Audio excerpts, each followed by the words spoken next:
On a busy Friday episode of Locked On Grizzlies, Steven Adams has been traded to the Houston Rockets. We're going to break that trade down from a variety of angles. The Grizzlies lost a tough contest to the Cleveland Cavaliers on Thursday night, and they've got another game tonight against the Golden State Warriors. Then, of course, they've got a game coming up on Sunday against the Boston Celtics. A lot to discuss and more on this episode of Locked On Grizzlies. Lock in with You are Locked On Grizzlies, your daily Memphis Grizzlies podcast, part of the Locked On Podcast Network, your team every day.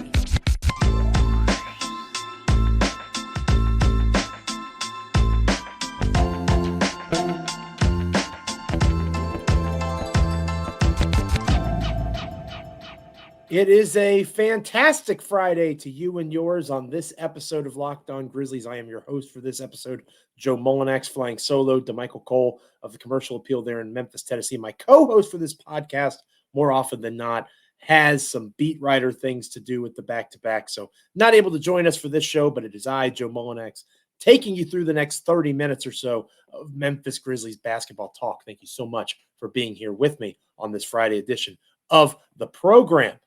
This episode of Locked On Grizzlies is brought to you by FanDuel. Make every moment more. Right now, new customers get $200 in bonus bets if your best bet of $5 or more wins. Visit FanDuel.com/LockedOn to get started. We are free and available here on Locked On Grizzlies as proud members of the Locked On Podcast Network, your team each and every day. Free and available, again, wherever you get your podcast. Check us out on YouTube as well, of course. Like, comment, rate, review, subscribe.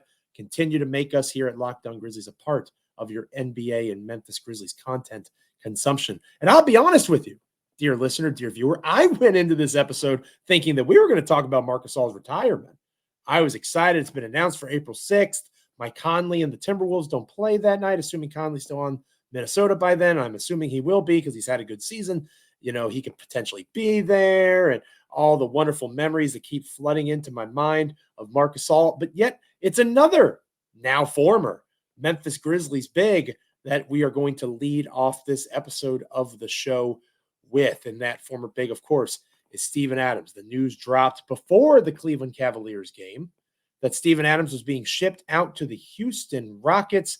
The official trade is going to be the Grizzlies receiving Victor Oladipo and his expiring contract, 2 2024 second-round picks, and 1 2025 second-round pick in exchange for Steven Adams. And again, Steven Adams, a wonderful big during his time in Memphis. I want to stress that we're going to miss all our Quiiiz. I hope you guys stick around, you New Zealanders that have grown to love Locked On Grizzlies. I'm going to miss you. I've had a chance to be on New Zealand radio in the past and all those sorts of things. It's been lots of fun watching Steven Adams play. And I do think that this trade says more about the salary cap projections coming in lower than expected than it does about Steven Adams. Because I do believe that Steven Adams is going to come back healthy. And I do believe that he's going to be a successful big for the Houston Rockets next year. Obviously, he's not going to be a starter with Sengun there. Steven Adams is going to be embracing a reserve role. So maybe in Memphis, he would have remained a starter, but with Houston, that's almost certainly not going to be the case. The big thing for the Grizzlies is with that lower salary cap projection, the second apron in the tax that is new to the CBA, the new CBA that the players and the governors, owners, whatever you want to call them, agreed upon. That's significant because if the roster had stayed as is, including a lottery pick that the Grizzlies are likely to have in the 2024 NBA draft, they would be up against or even potentially above that second apron. And why that's so big, why that's so important, even without the lack of flexibility in roster building, is luxury tax money. I do believe the Memphis Grizzlies will eventually pay the luxury tax.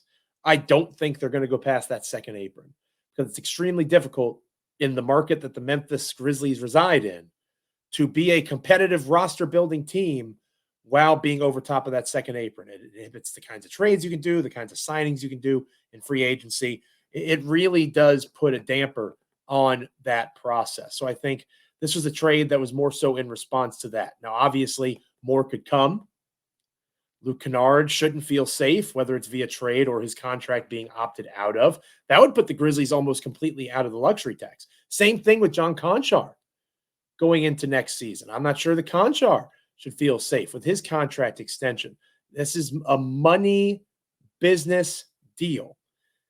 And the Memphis Grizzlies are looking for ways to try to remain competitive with their big three of Ja Morant, Desmond Bane, and Jaren Jackson Jr. It's similar to the Golden State Warriors, with the major difference being, obviously, the Golden State is well above that second apron. They pay millions upon millions upon millions of dollars in luxury tax penalties. The Memphis Grizzlies simply don't have that pocketbook or that the stomach to have that kind of pocketbook. Maybe they do have the money, but they don't want to spend it. And that, again, in a market like Memphis, that's understandable, at least on my end. The basketball side of things, you're going to miss Steven Adams' ability to be large, right? I've talked about that numerous times here on Locked On Grizzlies. That's not meant to be a knock on Steven Adams. You need a guy like Steven Adams next to Jaren Jackson Jr. Do the Grizzlies replace that guy in free agency? Maybe, depending on the other moves they make between now and the trade deadline or now in the NBA draft this summer. It's possible. Do they do it in the draft itself? Maybe. There's a couple of bigs that I'm sure DeMichael and I will talk about in the future that could be lottery-esque selections. A guy on a rookie deal for the next several years next to Jaren as he prepares to sign his likely max contract extension. That makes sense. I could see that. I could also see them going out and making another deal between now and the trade deadline. I mentioned John Konchar. I mentioned Luke Kennard. If your name's not Ja Morant, Desmond Bane, Jaren Jackson Jr., Vince Williams Jr., you're not safe. And that obviously doesn't include the two-way guys. So don't get mad at me in the comments about not saying G.G. Jackson. Two-way players rarely, if ever, get traded. So the Memphis Grizzlies are going to miss the size of Steven Adams. They're going to miss his rebound ability. One of the elite rebounders in the NBA. We've talked about that here, there, and everywhere on Locked On Grizzlies. And the Grizzlies have desperately missed that this year. They've missed Steven Adams and his screen setting. They have missed his ability to pass from the elbow. Those were some of the best Steven Adams highlights of his times in Memphis. His connection with Desmond Bane as Desmond slashed to the basket. You can make an argument that Adams has a role in the player that Desmond Bane has become because of helping him find his place and his rhythm on those types of cuts. That is all significant. And Steven Adams deserves credit for those things. The 3 second-round picks, if you're a fan of the Memphis Grizzlies, you should be excited about. You can argue they're better at making second-round selections with G.G. Jackson and Vince Williams Jr. than they are first-round selections. And those picks are also important for a couple of reasons. Number one, again, we talk about roster building. As money gets tighter, second-round picks have more cost-controlled contracts. You're a little more flexible in terms of the kind of money those guys can be given. If you are confident and competent with your second-round scouting, those types of selections can be pretty solid. But it's important to understand between those two second-round picks and the first that the Grizzlies currently possess, and remember they have the rights to another first-round pick from earlier on in the offseason, or earlier on in the season, another trade that they made involving Phoenix. All of that combined equals up to Memphis probably trading some of that again. So when does the other shoe drop? When does the other trade happen? Could happen between now and the trade deadline next week. That's very realistic. Because, again, you have John Konchar. You have Marcus Smart, who's injured. I don't think Marcus Smart's getting traded, but that's $18 million. If you're concerned about money, I think Smart is the one that they'll keep of all of those tradable deals. I think Brandon Clark also seems like a guy that they're pretty committed to keeping around. Luke Kennard, I think they shop. And if you're a team that's trying to make the playoffs or trying to contend, you could do a lot worse than having one of the best three-point shooters in the NBA on your roster. Now, should one of the worst NBA three-point shooting teams move on from one of those best shooters? That might be an argument for another episode of Locked On Grizzlies. But between Kennard, Konchar, anybody else that makes money that is sizable enough to make an impact from apron to apron, apron to luxury tax, unless your name's Ja, Dez, or Jaren, and again, to a lesser extent, Vince Williams Jr., after having signed just that, or having just signed that contract extension, you probably are not a lock to be in Memphis between now and the trade deadline. It'll be interesting to see if and when the team changes again in the coming days. So long to Steve-O. he was fantastic, fun to watch, really a productive player. Hopefully he gets his due in the history of Grizzlies, that he was a key cog of those teams that had successful regular seasons over the last couple of years. So shout out to Steven Adams, a good Memphis Grizzly. We wish him luck in Houston, except for when they play Memphis, of course. When we come back here on Locked On Grizzlies, we'll get back to the actual team on the floor as we speak over the next couple of days, I should say. Memphis Grizzlies played Thursday night against the Cleveland Cavaliers. Not the best showing for them. They competed, but some issues arose that are going to continue to pop up as long as the team's in the state that they currently are in. We're going to talk about that more next here on Locked On Grizzlies. But first, this episode of Locked On Grizzlies is brought to you by FanDuel. I know you're as excited as me. Happy Super Bowl to all who celebrate from FanDuel, America's #1 sportsbook.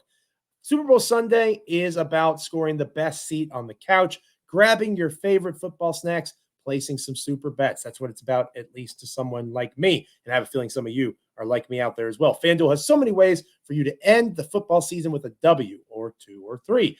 Which players will score a touchdown? How many points will be scored? You can bet on not just who will win Super Bowl 58, but all of those other types of player props as well. New customers join today, and you'll get $200 in bonus bets if your first bet of $5 or more wins. Just visit FanDuel.com/lockedon to sign up. That's FanDuel.com/lockedon. Make every moment more with FanDuel, an official sportsbook partner of the NFL. When we come back here on Locked On Grizzlies, we're talking Grizzlies Cavs. Stick with us.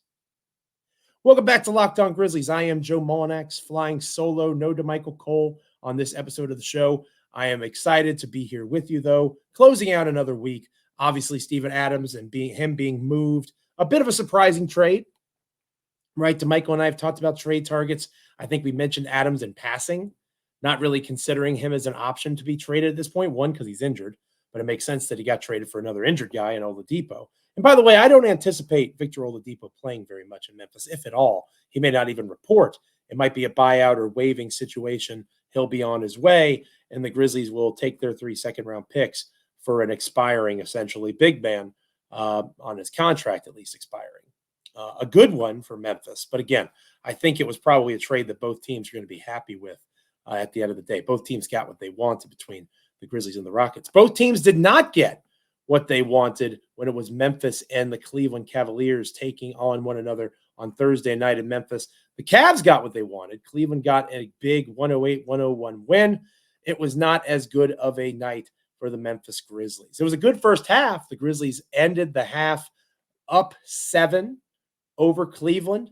You saw some tired legs, perhaps, a little lack of energy, but then Cleveland came out of the locker room, put Memphis away, won the second half by 14 points. It was an impressive showing, not just for Donovan Mitchell, who we talked about a little bit on our last episode. He had a really strong game, of course, continuing his impressive scoring.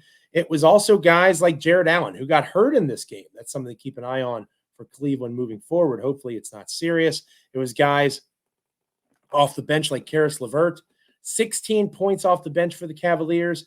You had numerous guys that scored at least 5 points. All of the Cavs reserves that played scored at least 5 points. And that is significant because that was not the case for the Grizzlies. The Grizzlies only played 9 guys. Cleveland played 10. Again, the health issue is very relevant for the Memphis Grizzlies.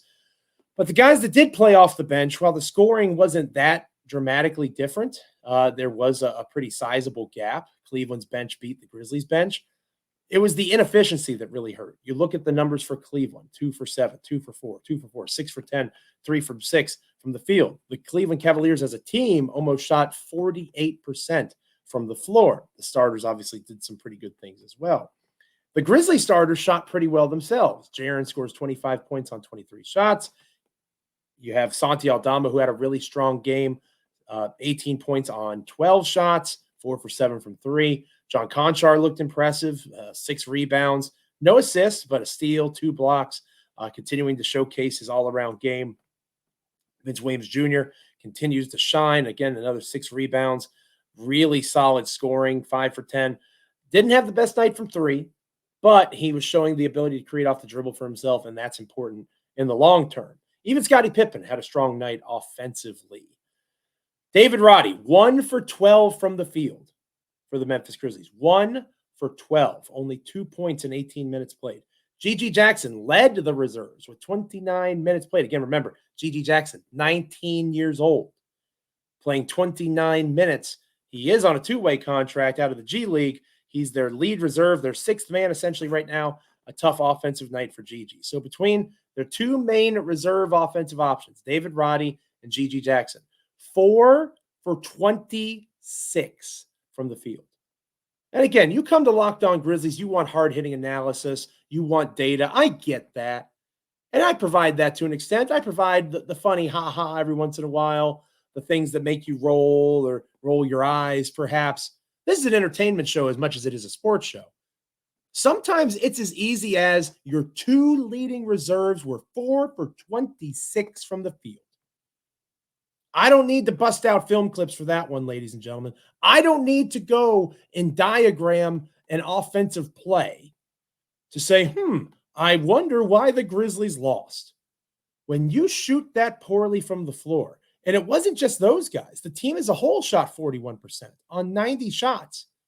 Cleveland made 4 more shots than the Grizzlies did on 4 fewer attempts. Cleveland just shot the ball more efficiently. They shot 40% from 3. The Grizzlies shot 31.6% from 3. Memphis had the free throw advantage. But when it came to threes and twos, the Grizzlies did not have the advantage. And you know what they say, it's a make or miss league. The Grizzlies only lost the rebounding battle by 5. Certainly could have been a lot worse in that way. The Grizzlies had roughly the same amount of assists as the Cleveland Cavaliers.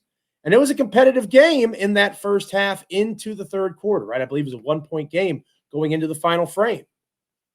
Cleveland had a 1-point lead. But the Cavaliers were able to pull away because of Donovan Mitchell, because of the three-point shooting of guys like Sam Merrill, and because of the ability of a guy like Caris LeVert to score off the bench. And folks in our comments, folks on social media have been clamoring for a guy that can score off the bench for a long time in Memphis. I get it. I understand. Caris LeVert is a great example of that. He provides that pop for the Cleveland Cavaliers when other guys don't have it. When Darius Garland shoots 4 for 10 in 24 minutes of play, only 9 points, you need that kind of production from Caris LeVert. You just do.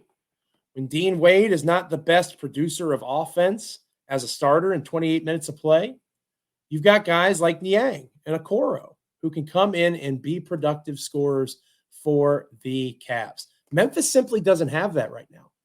In theory, they have a big that can do that in Santi Aldama, but he's got to be a starter because of all of the injuries. In theory, they've got a guy like Derrick Rose who can get hot at times offensively, but he's out due to injury. Luke Kennard was projected by myself and others to be a 6th man of the year candidate. That looks pretty darn silly now because of injuries and other factors.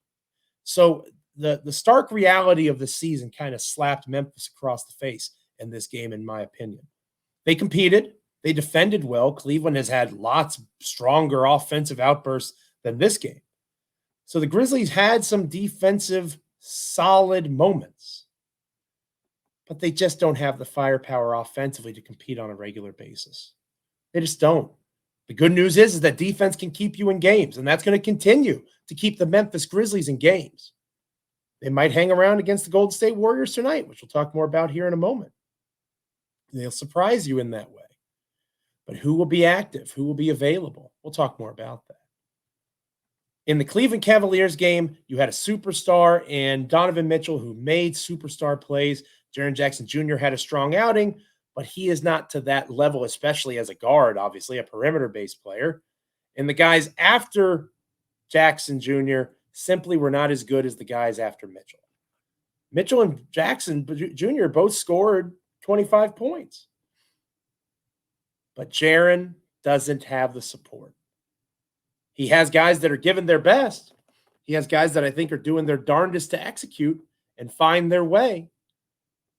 But Jaren's an all-star and the rest of the guys aren't. I do this every once in a while when we talk about the games. Jaren was the starter, and then he started alongside Santi Aldama, who should be a reserve. John Conchar, who you could argue shouldn't be in the rotation at all when everybody's healthy. Vince Williams Jr., who is probably a 6th man type if this team is healthy. And Scottie Pippen Jr., who's on the team in part because of injuries. Those are the guys that started next to Jaren. For the Cavs, Donovan Mitchell had Darius Garland, Jared Allen, Max Strus, Dean Wade. Who do you think was going to win that game 9 times out of 10? The Cleveland Cavaliers. And that's how it played out on Thursday night. Doesn't necessarily mean that that's how it has to play out on Friday night, though, as the Grizzlies take on the Golden State Warriors. And we will talk about that next here on Locked On Grizzlies. But first, I want to shout out Locked On Sports Today, the first ever national sports 24/7 streaming channel on YouTube. It is here for you 24/7, covering the top sports stories of the day with the local experts of Locked On like myself and DeMichael, plus our national shows covering every league. Go to Locked On Sports Today on YouTube. Subscribe to the first ever national sports 24/7 streaming channel. This episode of Locked On Grizzlies is also brought to you by Prize Picks. Big fan of Prize Picks here on Locked On Grizzlies. Obviously, the NFL season is ending with the big game approaching, but you can still find a way to get in on the Specials League, which is created specifically for combo projections, including 2 or more players from different sports or leagues. For example, maybe Luke Kennard does come back, and you want to combine Luke Kennard plus Travis Kelce, Mr. Swift, for a 10.5 combo of 3-pointers made and receptions. You can do that with Prize Picks. They also have the reboot policy. If you have a player who exits the game in the first half and doesn't return in the second, that player is rebooted. It is the only place, Prize Picks, the only daily fantasy sports platform with an injury insurance policy. Got to shout out how great that is for everybody that gives Prize Picks a try. Go to prizepicks.com/LockedOnNBA and use the code LockedOnNBA for a first deposit match up to $100. Again, prizepicks.com/LockedOnNBA. Use the code LockedOnNBA for a first deposit match up to $100. Prize Picks, daily fantasy sports made easy. When we come back here on Locked On Grizzlies, closing out this episode, previewing Grizzlies Warriors and a little bit of Grizzlies Celtics. A busy weekend for the Grizzlies. Let's talk about it next. Stick with us. Welcome back to Locked On Grizzlies. I am Joe Mullinax. Happy to be here with you again. Solo, no DeMichael Cole this time around. He's off doing beat writer things with the back-to-back for the Memphis Grizzlies. A home and home back-to-back. I know DeMichael likes that. No travel for the team. He'll be back with us next week. Excited to talk about the Steven Adams trade and all sorts of other angles with DeMichael. And again, didn't get a chance to talk about April 6th and the Marc Gasol retirement game. So lots of things for us to discuss on our Monday show, barring some other major trade development with the Memphis Grizzlies, which, you know, the Steven Adams thing kind of came out of thin air, right? We had an inkling they might do something, but Adams was not necessarily the name that was on everybody's lips. So it'll be interesting to see how the weekend plays out for the Grizzlies when it comes to trades, if anything occurs. But the thing that we know that's going to occur is a game against the Golden State Warriors, second night of a back-to-back. The Warriors are banged up in their own right. No Dario Saric. Moses Moody is out for this game. Chris Paul is out for this game. Gary Payton II also out for this game. So 4 Warriors out. The Grizzlies injury report, again, they still have to use the notes on the iPhone app as opposed to just a post on X to be able to display all the different injuries that Memphis is dealing with. Xavier Tillman warmed up, was in the lineup, looked like he was going to play, and then he got pulled just as the game started, it seemed, on Thursday against the Cavs. So who knows what's going to happen with X. The injury report before the game kind of suggested that maybe you see Luke Kennard soon, maybe you see Derrick Rose soon. We'll see if they were just sitting out the first night of the back-to-back and those guys get back into the fold on Friday. The big thing for the Grizzlies in this game, just to be able to compete, is obviously Steph Curry, right? That's the guy that stirs the drink. Klay Thompson is still capable of going off at any time, but he's not the player that he once was. Steph Curry still very much in that mix as an elite scorer in the NBA. So Vince Williams Jr., you would imagine, would draw that defensive assignment. How he does with that, how the Grizzlies use Jaren Jackson Jr. Is Draymond Green going to get a bunch of open three-point attempts? He's probable for this game. I think it's a knee contusion. So Draymond should play. Is he going to get some open threes? Are they going to let Jaren kind of roam in the background, assuming Jaren plays? It's going to be interesting to watch unfold and play out how they defend this Warriors team with their current roster. And obviously, Jonathan Kuminga has come on of late for the Golden State Warriors, how Memphis tries to rein that guy in. And again, with the Steven Adams trade, it feels like anything is a fair game aside from Jaren, Ja, and Dez, and again, Vince Williams, between now and next week. So is there something behind the absence of Xavier Tillman against the Cavs that's bigger than injury, right? That's pure speculation on my part. I don't have any insider information. But, you know, John Conchar has been discussed by DeMichael and others in the media as a potential target. We talked about Luke Kennard potentially. So keep an eye on those guys in terms of injury reports, see how they land. If they're in negotiations with another team and it's a package that the Grizzlies might be interested in, maybe somebody all of a sudden gets a sore knee and they don't make the floor. But I want to continue to see Vince Williams Jr. creating off the dribble. I want to see Vince Williams Jr. continue to be a creator for others, moving the basketball. The Grizzlies made 37 shots, 25 of them were assisted. I want to see more of that. I want to see them play that team game that Michael, my wonderful co-host, has talked about in the past, how they've kind of established this identity, a different way of winning with so many guys out. They lost that at times against Cleveland. And I think part of it was how poorly David Roddy and G.G. Jackson shot. But I also think part of it was turnovers, right? The Grizzlies had 12 turnovers. You had 5 turnovers from Jaren Jackson Jr. himself.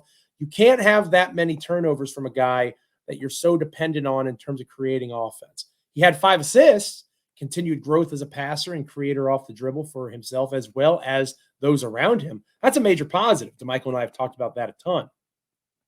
But he has to cut down on those turnovers, whether they're passing the ball and making a poor read, passing it into a passing lane to the opposing team, whether it's a bad screen, right? Illegal screens obviously can count as turnovers. They also double dip as fouls. Jaren only had 4 fouls in the game, played 34 minutes against Cleveland.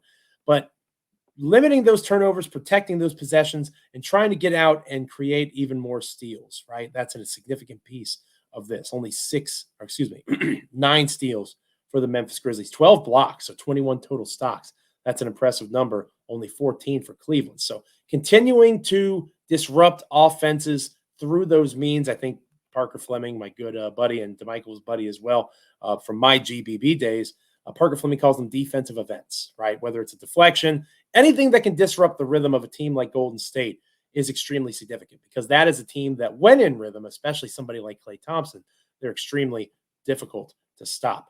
So the Warriors are favored, roughly 4.5 to 5 point favorites going into the contest. Memphis is the underdog, understandably so. The Grizzlies are also going to be the underdog when it comes to their game on Sunday, and that's going to be a really tough one in Boston against the Celtics. How the Grizzlies respond in that environment, they go to New York a couple of days after that, so a quick 2-game East Coast road trip in 2 pretty major cities. It's going to be really interesting. Boston, one of the best teams, if not the best team in the NBA. The New York Knicks have been red hot since the OG Anunoby trade. They're in a tough stretch here, right? And DeMichael and I have talked about how it doesn't necessarily make sense for them to tank, but they're also not in a position where in their current state, they should be expected to beat Golden State, even with all the issues that Golden State has had. And I know the Grizzlies have beaten Golden State. They beat them recently. I get it. But even now, 2 weeks later since that victory, the Memphis Grizzlies are in a different place. They're going to be underdogs in almost every game they play. That should be the expectation. Not saying it's right, not saying it's wrong. I'm saying it's reality. The Boston Celtics, most certainly going to be underdogs. New York, most certainly going to be underdogs, even with Julius Randle out. So Memphis just has to focus on themselves and not worry about what the expectation is of the outside world or even what their fans necessarily want. Obviously, you want the fans to be entertained. And I agree with Brevin Knight, the Grizzlies play-by-play man. He talked about, or the analyst for the Grizzlies, excuse me. He talked about how he was impressed with the fans in FedEx Forum still being there, still supporting this team through these tough times. He's exactly right. And Grizzlies fans should continue to support. When I say they shouldn't care about what the fans say, it's more so about that development piece, figuring out who fits long-term, trying to figure out if there's a trade that makes things better in the future for Memphis. Because again, Steven Adams leaving hurts the Memphis Grizzlies. They're worse going into 2024, 2025 right now than they were if Steven Adams was healthy and on the roster. But the reality is money was tight and somebody had to go. How they replace him, the follow-up is going to be extremely key, whether it's a week from now or whether it's several months from now in the offseason. That follow-up matters a lot. But something had to give, and the Grizzlies made that choice. Some more things may have to give in the days to come, and hopefully you'll stick with Locked On Grizzlies for all your analysis of that and so much more. Obviously, on our next episode of Locked On Grizzlies, we'll talk about the Warriors game. We'll talk about the Celtics game. We'll revisit the Steven Adams stuff with DeMichael, all sorts of different ways that we can talk about this. And then again, maybe finally I can get to talk about Marc Gasol's retirement game in April. That would be nice. Hopefully Mike Conley is able to make it. Lots of things to discuss on our next episode as well. Hopefully you'll come back here on Locked On Grizzlies and check it out on Monday. Thank you so much for being here on this episode of Locked On Grizzlies. Friendly reminder to check out Locked On Sports Today, the first ever national sports 24/7 streaming channel on YouTube, covering the top sports stories of the day with the local experts of Locked On, plus our national shows that cover every league. Go to Locked On Sports Today on YouTube. Subscribe to the first ever national sports 24/7 streaming channel. Again, we're reviewing the weekend that was, games against the Warriors, the Celtics. We'll talk more about the Steven Adams trade, maybe more fallout from that going into Monday's show. Plenty to keep an eye on as the NBA trade deadline approaches. Thank you so much for helping us get over 3,000 subscribers on YouTube. Again, like, comment, rate, review, subscribe, both there and wherever you get your podcasts. Make sure that you're making DeMichael and I a part every single day of your NBA and Memphis Grizzlies content consumption. Until next time, I am Joe Mullinax. Stay locked in, Grizzlies fans. Have a wonderful weekend. Stay safe, stay warm, and we'll catch you next time on Locked On Grizzlies. Have a good one.